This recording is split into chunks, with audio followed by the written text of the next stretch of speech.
following portion of Kansas Strengthening Families is sponsored by St. Francis Ministries.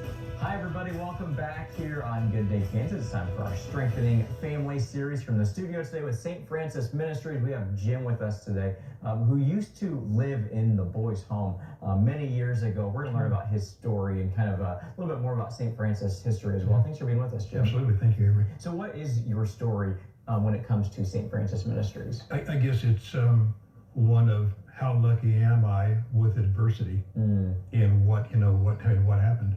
You know, it all started out, two black clouds. The first black cloud was my father passing away shy of my 8th birthday in 1961.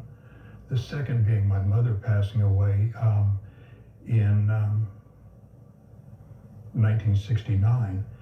And so, you know, after my mother passed away, it left me in that situation. Where do I go?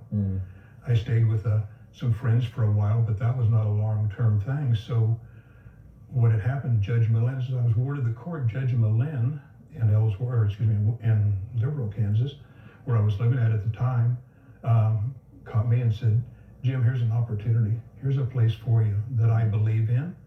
It's Episcopal based. You'll have faith and you'll have guidance, which was the things that I think that I really needed in my life. And that was my beginning of my going into the boys' home. Yeah. Is it hard to wrap your head around 80 years of St. Francis Ministries? It is, because I think everybody always goes, everybody has good intentions.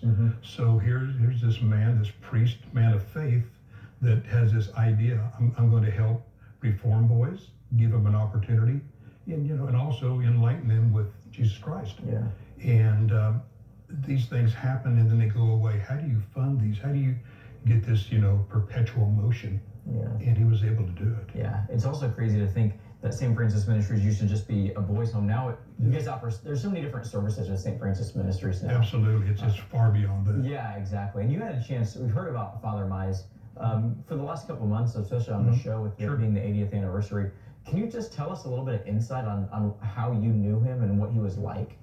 He was a director at the time, and we would see him. It wasn't near as much as we saw the regular Dean of Boys, which is the priest there in Ellsworth, but you would see him, and him coming to us and showing us, where this can go, where we can go, what we can do.